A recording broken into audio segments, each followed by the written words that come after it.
Qual carro da garagem de Clint Eastwood pode atingir alta velocidade em poucos segundos? Por que a Ferrari Berlinetta? O Boxer recebeu esse nome? Qual carro? Apenas em um? Qual filme conquistou Clint Eastwood e milhões de outros entusiastas de automóveis?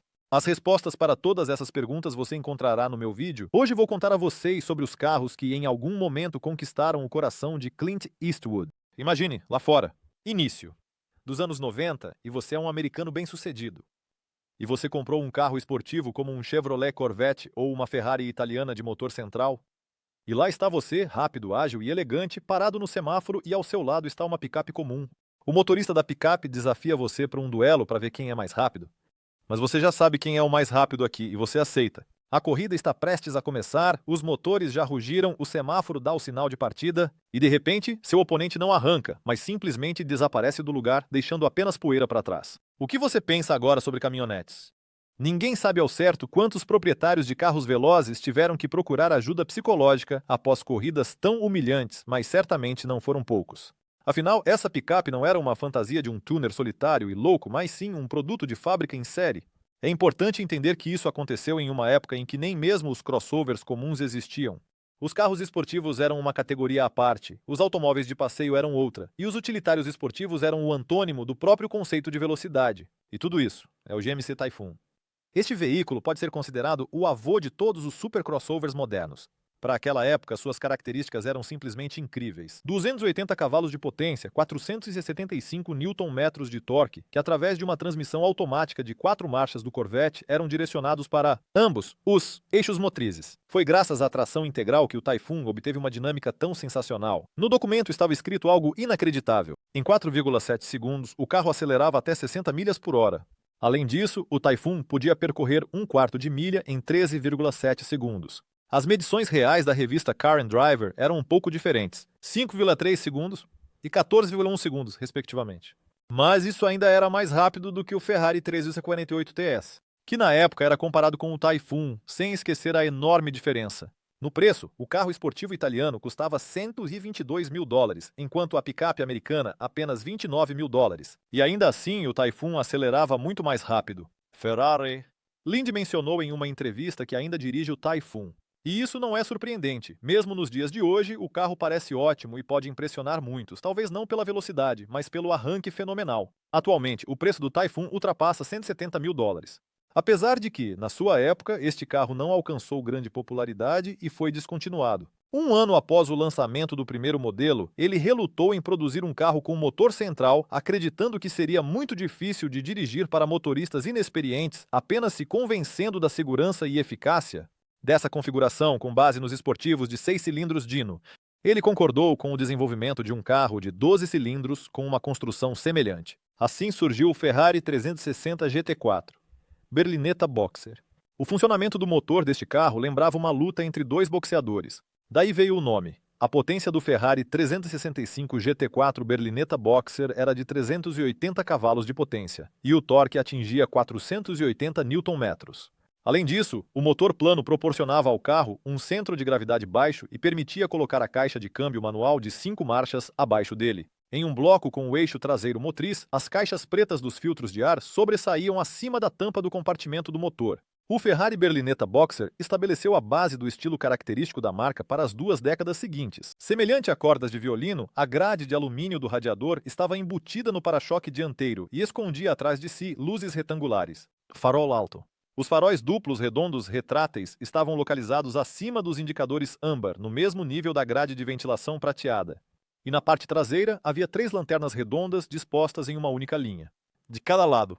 A Ferrari Berlinetta Boxer foi lançada à venda apenas em 1973. Foi reconhecido como o carro mais rápido do mundo naquele período, 2 anos após sua estreia. Esse tempo foi gasto em testes e aprimoramento do design, mas os defeitos iniciais não puderam ser corrigidos. No final, entre 1973 e 1976 foram produzidas apenas 378 unidades da Ferrari Berlinetta Boxer, incluindo 88. Com volante à direita, acredita-se que a Ferrari Berlinetta Boxer foi comprada para Clint Eastwood como presente dos produtores italianos Dino De Laurentiis após as filmagens do filme As Bruxas. Surpreendentemente, Eastwood rapidamente se tornou um mecânico de automóveis depois de decidir que não gostava do teto.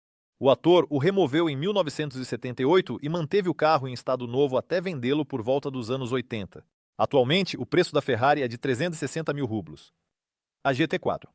Berlinetta Boxer atinge 400 mil dólares. O Torino de 1972 perdeu definitivamente a conexão com o passado das corridas, mas em troca ganhou conforto, dirigibilidade, segurança e silêncio. Essas características eram típicas de carros de classe superior. Ele permaneceu como o único modelo de tamanho médio da Ford e estava disponível em 3 séries: Básico, Gran Torino e Gran Torino Sport. O Gran Torino Sport era o mais impressionante, como mostrado no filme de Clint Eastwood, Gran Torino, de 2008. As vendas do Torino em 1972 totalizaram 496.645 unidades, superando pela primeira vez os números equivalentes da Chevrolet. E graças ao filme, o Gran Torino Sport recuperou sua popularidade anterior. Após as filmagens, Clint Eastwood comprou um Gran Torino Sport para si. O Ford Torino manteve a forma da carroceria, mas ficou maior em tamanho e mais pesado, visualmente o Gran Torino Sport. Era difícil confundi-lo com outro carro daquela época. Havia uma clara distinção entre o Torino básico e o Gran Torino. O primeiro tinha uma grade do radiador retangular que se estendia por toda a largura da carroceria. O segundo era radicalmente diferente de todos os Ford lançados anteriormente. O capô enorme e a pequena parte traseira eram marcantes. O carro lembra uma clássica garrafa de Coca-Cola de perfil. Uma característica marcante foi o cromado dos faróis dianteiros e traseiros. Os últimos foram unidos em uma única linha, o que, combinado com o teto inclinado, parecia bastante elegante. Pela primeira vez, foi utilizada uma grade do radiador oval com 2 dentes decorativos na parte inferior. De acordo com a ideia dos criadores, isso se assemelha à mandíbula de uma orca. Um desafio peculiar, um eco dos rebeldes, anos 60. A suspensão traseira foi elevada pela mesma razão. Havia um total de 9 modificações. As principais modificações eram o teto, que não tinha suporte no interior, e o sedã de 4 portas. O comprimento do carro era de 16 pés e o do interior era de 10 pés. Isso era característico de um carro americano comum. O painel de instrumentos estava equipado com tudo o necessário, desde o velocímetro até o relógio e o medidor de temperatura. A potência máxima do motor do carro é de 280 cavalos de potência. O torque excede 400 Nm. Acelera até 60 milhas por hora em 7,3 segundos. O preço do Gran Torino Sport é de 100 mil dólares. Entre os índios sul-americanos, durante o período da conquista, era difundida a lenda da cidade dourada de El Dorado, que em espanhol significa dourado, e dizia-se que esta cidade estava localizada em algum lugar nos Andes Nevados. Segundo a lenda, havia uma cerimônia solene na qual o chefe era coberto da cabeça aos pés com pó de ouro. E depois disso, ele era mergulhado em um lago onde eram guardadas riquezas incalculáveis. Tudo isso inspirava os espanhóis a realizarem inúmeras expedições. Mas ninguém conseguiu encontrar a cidade misteriosa ou os tesouros das lendas. Desde então, a palavra Eldorado tornou-se um símbolo de vida rica e luxuosa. É por isso que, em 1953, a empresa Cadillac escolheu esse nome para seu modelo mais caro, o Cadillac Eldorado. O Eldorado realmente era dourado e custava 7.750 dólares, quase o dobro do preço de um conversível comum. A série 62 e 5 vezes mais caro que o cupê básico da Chevrolet, criado pelo grande Harley Earl, o Cadillac Eldorado dos anos 50, entrou para a história como um dos primeiros Dream Cars disponíveis para venda ao público. Hoje, assim como nos tempos antigos, este carro é valorizado muito mais do que seus sucessores. Isso porque, no primeiro ano, foram produzidos apenas 532 exemplares. O carro estava equipado com suspensão dianteira independente com molas e eixo traseiro motriz com molas de lâminas e amortecedores. Os freios a tambor estavam presentes em todas as rodas. Além disso, havia uma transmissão automática de 4 velocidades Hydramatic. Também na lista de equipamentos padrão estavam os vidros elétricos e a direção assistida. Uma inovação para a Cadillac. Além disso, havia um teto macio com acionamento hidráulico que se dobrava sob um painel metálico.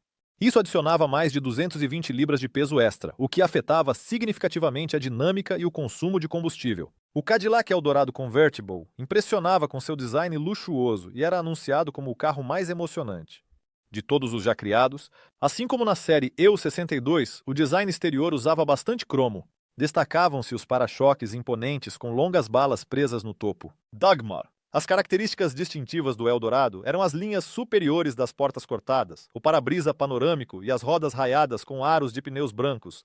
A potência máxima do motor do carro chegava a 300 cavalos. O torque máximo era de 447 Nm. O preço do Cadillac Eldorado ultrapassa 150 mil dólares e Clint Eastwood é o feliz proprietário deste carro, sendo o primeiro a perceber no Mini. O enorme potencial esportivo foi percebido por John Cooper, proprietário da empresa Cooper Car e criador dos carros de Fórmula 1. Ele testou as qualidades de condução do carro compacto e propôs ao seu amigo Alec Issigonis transformá-lo em um carro de corrida. Inicialmente, Issigones estava cético e não concordava, mas Cooper o convenceu do potencial do projeto, e já em 1960 foi apresentado o resultado de sua colaboração. Mini Cooper, o carro se destacava principalmente pela boa dirigibilidade, manobrabilidade e estabilidade em qualquer estrada. Essas características foram aprimoradas pelos freios a disco dianteiros e pela caixa de câmbio com relação de transmissão alterada. Os projetistas do Mini Cooper o criaram para participar de rallies, e para atender aos requisitos e padrões, era necessário produzir pelo menos 1.000 unidades. Apesar do preço a partir de 560 libras, a demanda por este modelo superou todas as expectativas. Em 10 anos, a empresa vendeu cerca de 135 mil Mini Coopers de todas as modificações. A produção em série foi interrompida em 1971 com o surgimento da versão atualizada Mini 1275. No entanto, na Espanha e na Itália, o clássico Cooper continuou a ser fabricado pelas empresas Outre e Nascente. Graças à sua excelente dirigibilidade e tamanho compacto, o Mini Cooper fazia curvas perfeitamente, o que o tornava invencível em corridas de rally e de circuito. Para as competições, o carro foi equipado com um segundo tanque de combustível e um servo-freio a vácuo. Também com faróis adicionais, junto com um farol de busca no teto e uma estrutura de segurança no interior. As primeiras vitórias em rally no Mini foram conquistadas por mulheres.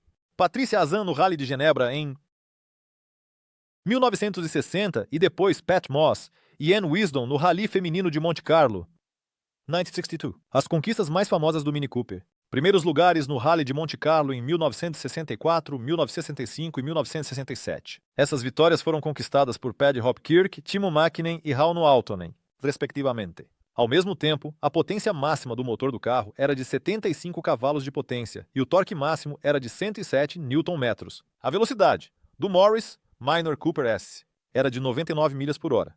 Depois de ouvir tudo isso sobre este pequeno corredor, acho que você não acha nada surpreendente que Clint Eastwood tivesse vários desses carros. O preço de um Morris Motor Cooper S é de $30 mil, porque na sua época foram produzidos mais de 5 milhões desses carros. No início dos anos 30, entre os fabricantes americanos de carros de luxo, surgiu a moda dos motores multicilíndricos. Em resposta aos modelos Cadillac V16 e FI12 em 1932, a empresa Lincoln lançou uma série separada.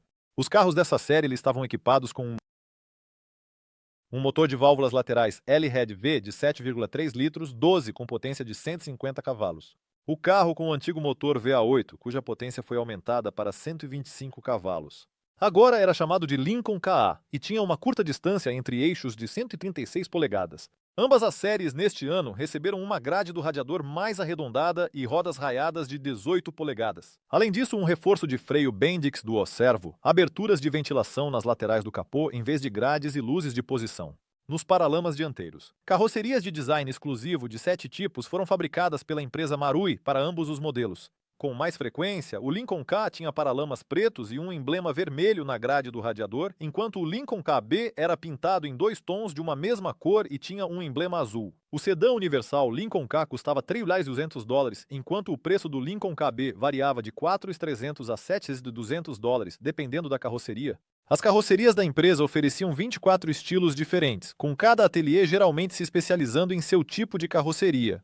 Brun produzia conversíveis, limusines, coupés e conversíveis de 4 portas, Willoughby, limusines, Dietrich, coupés, Judkins, sedãs e coupés, Murphy, phaetons e roadsters. As vendas da Lincoln em 1932 totalizaram 3.406 carros, dos quais 1.765 eram da série KA e 1.641 da série KB. Quase 19% da produção anual, ou seja, 400 carros, foram adquiridos pela União Soviética para atender funcionários e turistas estrangeiros. O torque máximo deste carro é de 396 Nm. O preço da Lincoln K-Series ultrapassa $100 mil. E um carro tão raro pertence ao entusiasta de velocidade Clint Eastwood. Após o lançamento bem-sucedido do Roadster Dagmar XK120 em 1948, a maioria dos fabricantes britânicos quis repetir esse sucesso. Muitas empresas começaram com seus próprios carros dessa classe. Isso era necessário para entrar no mercado americano, onde os carros esportivos da Europa eram populares. A empresa Austin ofereceu o conversível E90 Atlantic, mas ele se mostrou muito caro e com pouca potência, por isso teve vendas fracas. Ao mesmo tempo, Donald Healey procurava uma substituição para o motor Riley obsoleto, que era instalado em seus carros esportivos desde 1946. Healey decidiu construir um protótipo, de um novo modelo no chassi do Austin A90, para depois apresentá-lo à direção da Austin. Em 1952, ele apresentou um roadster chamado Healey E100 no Salão do Automóvel de Londres, onde 100 significava uma velocidade máxima de 100 milhas por hora. Este carro instantaneamente se tornou uma sensação e causou uma impressão incrível. Ao invés de fornecer chassis prontos, o presidente da recém-formada British Motor Corporation, Lord, ofereceu a Healey a oportunidade de iniciar a produção de carros na fábrica da Austin, em Longbridge. Como resultado deste acordo, surgiu a famosa marca Austin Healey.